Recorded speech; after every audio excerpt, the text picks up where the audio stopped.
Sejam bem-vindas e bem-vindos, prezadas e prezados ouvintes. Passamos a transmitir pela rádio informativa mais um programa da série Material Didático para a EAD.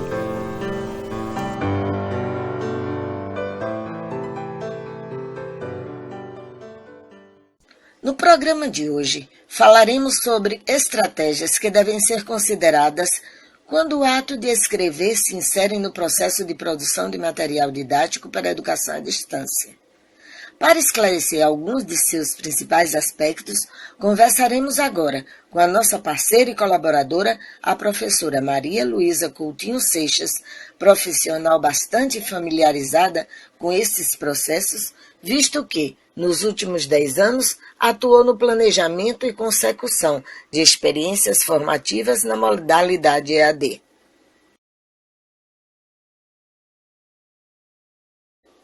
Professora, outro dia debatíamos sobre o fato de cada vez mais a comunicação ser constituinte fundamental do processo educativo, sobretudo nos modelos baseados na interação por meio de ambientes virtuais de aprendizagem.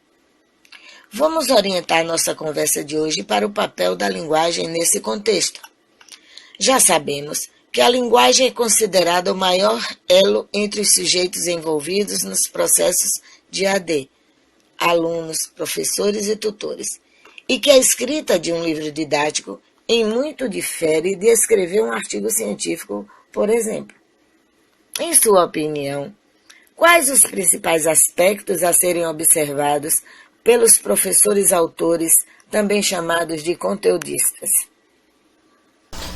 No contexto da linguagem, as ferramentas de comunicação permitem que o aluno exerça um papel mais ativo no processo de aprendizagem, na reconstrução do conhecimento, e o material didático produzido precisa contemplar essas características. Alguns estudiosos, a exemplo de Ademir de Sartori e Jucimara Rosler, indicam que o material didático tem especificidades quanto à redação e estrutura que tem como função quebrar a dinâmica monológica de um livro que separa os produtores dos leitores. Em EAD, a interação entre esses dois sujeitos deve ser insistentemente perseguida, seja por mediação tecnológica, materiais didáticos, fax, e-mail, telefone, fax, etc., seja por mediação humana, através do sistema tutorial, por exemplo. Essas considerações sobre comunicação e linguagem são similares no ensino à distância e no presencial? Infelizmente, com bastante frequência nos deparamos com inadequações relacionadas aos textos que compõem o material didático. É importante que se diga que essas inadequações nem sempre se devem, primeiro, a quem produz este material, segundo, às instituições que promovem os cursos, terceiro, ao potencial tecnológico da plataforma utilizada. Professora Luísa, o que é mesmo plataforma? Bem, no âmbito geral, trata-se de uma interface digital voltada para a reunião e disponibilização de ferramentas e conteúdos. Os blogs, por exemplo, são plataformas de publicação de conteúdo. No âmbito educacional, é a interface que dá suporte à criação e ao compartilhamento de espaços virtuais voltados à aprendizagem. No Brasil, a plataforma Moodle é a mais utilizada pelas instituições de ensino que oferecem cursos EAD para estruturar os ambientes virtuais de aprendizagem nos quais o conteudista ou docente disponibilizará os diferentes conteúdos relacionados à sua disciplina e ou projeto EAD. Consegui esclarecer sua dúvida? Sim. Pode continuar a falar sobre equívocos frequentes na produção de material. Ok.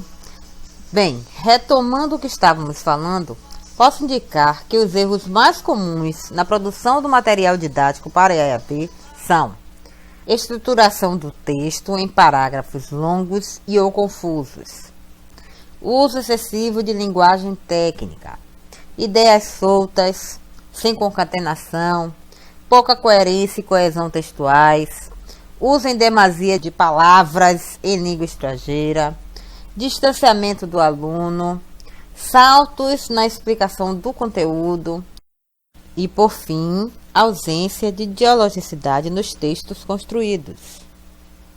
Resumindo, não é uma tarefa nada fácil, não é mesmo? Não, não é. Por isso é preciso enfatizar o seguinte: para a elaboração de um bom texto, o conteudista deve seguir certos critérios. O primeiro deles refere-se ao uso correto de imagens. O que isso significa? Bem, as imagens utilizadas devem contribuir para a contextualização, o entendimento e a elucidação dos conteúdos tratados no material produzido. Posso dar um exemplo. Se o tema tratado no material está relacionado à educação de jovens e adultos, quem produz o material deve procurar trazer imagens que criem identidade com o público-alvo ou com a situação a que aquele conteúdo se propõe. Não tem nenhum sentido colocar na capa desse material um homem branco, engravatado, com uma pasta de couro na mão, ao lado de uma Ferrari vermelha. E aí abre um parênteses para dizer, ainda que todos os elementos se refiram a metas pessoais e de vidas daqueles e daquelas que participam dos cursos, né? Quem não quer ter uma Ferrari, ter sucesso, melhorar financeiramente? Este não é decididamente o perfil que corresponde à maioria dos estudantes vinculados a este segmento do ensino. Outro critério consiste no uso de uma linguagem acessível, caracterizada pela coloquialidade, pela pessoalidade, na construção do discurso e pelo emprego de elementos essenciais para o bom entendimento, buscando garantir maior proximidade de professor com os estudantes através principalmente do emprego de pronomes de tratamento e do uso da primeira pessoa do plural na construção das frases. Por fim, entendemos que as estratégias de linguagem utilizadas devem instigar a curiosidade do indivíduo em formação e também, através dos conteúdos apresentados, fomentar a sua experimentação, a sua ação sobre as questões que pertencem à sua realidade, auxiliando-o a desvendá-la, a entender o mundo a partir daquilo que faz sentido para si mesmo, ou para si mesma, né? Bastante esclarecedora a sua resposta, professora. Voltamos em instantes com a nossa entrevista de hoje, logo após a dica literária. Não saiam daí! E a nossa dica literária é a obra Novas Tecnologias e Mediação Pedagógica de José Manuel Moran, Marcos Mazedo e Marilda Berrens, publicado pela editora Papyrus em 2005. Neste livro, os autores destacam os desafios que as instituições enfrentam ao buscar como alternativas ao ensino tradicional o uso das tecnologias digitais, focando na aprendizagem mais participativa e integrada, com momentos presenciais e outros com atividades online. Assim, professor e alunos interagem virtualmente e também mantêm vínculos pessoais e afetivos. Numa abordagem de mediação pedagógica, as discussões convergem para uma revisão ampla do papel do professor nos dias de hoje.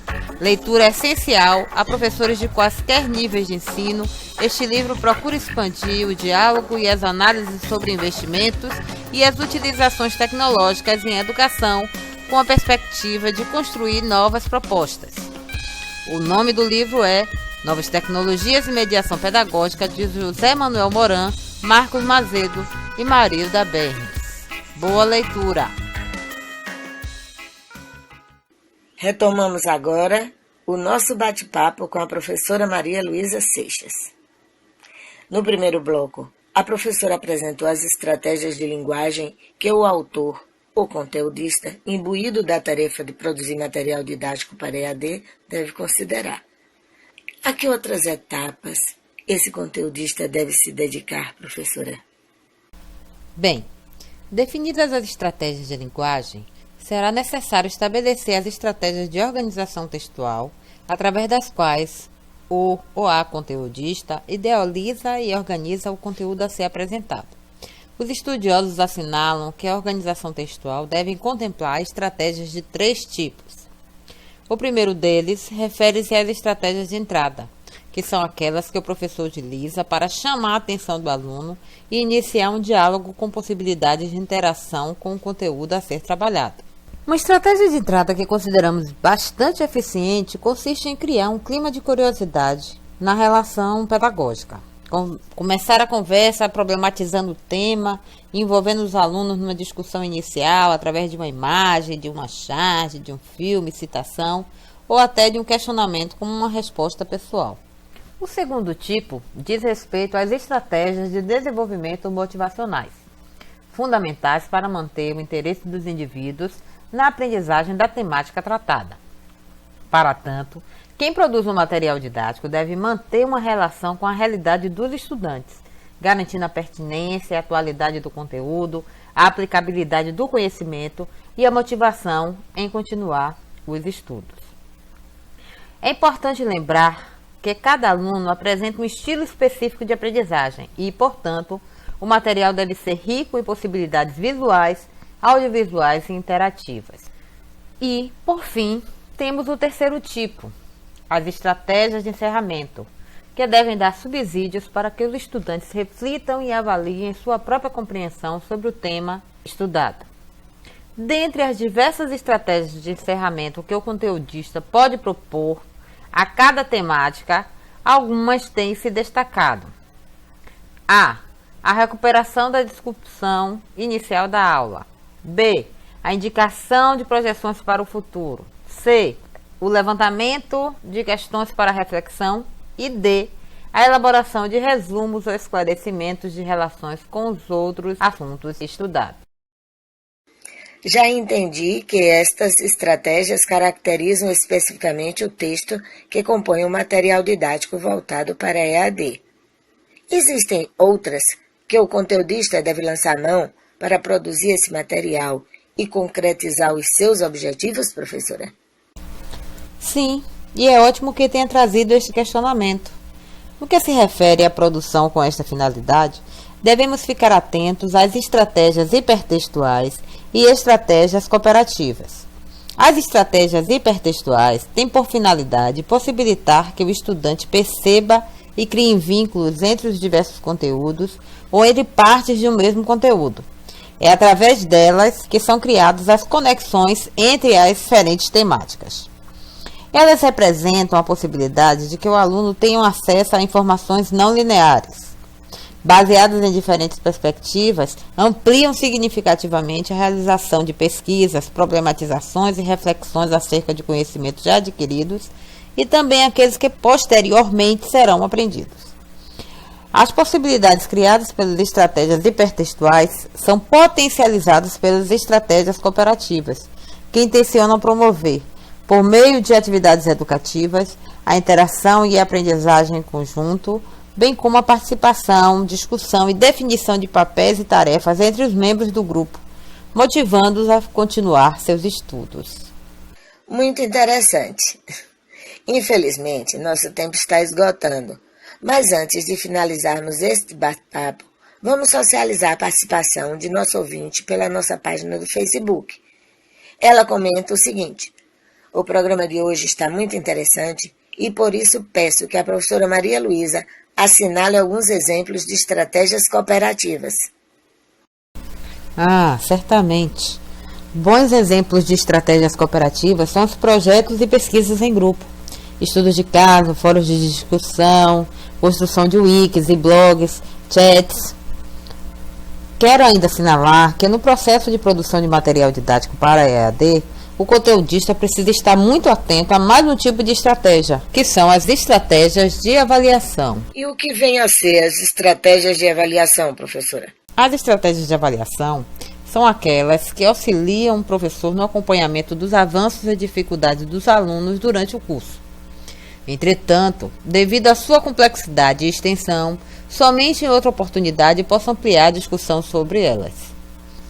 Antes de encerrar minha participação, gostaria de indicar a leitura de uma obra que, embora lançada em 2009, trata de questões muito presentes até hoje e traz muitas contribuições para ampliarmos nossos conhecimentos acerca de tudo que discutimos aqui. Trata-se do livro Material Didático para EAD, Processo de Produção, de Lúcia Helena Possari e Maria Lúcia Scavalli, com selo da editora da Universidade Federal do Mato Grosso. É uma leitura imperdível para quem tem interesse nessa área. Bem, agradeço mais uma vez o convite. Foi um prazer estar com vocês.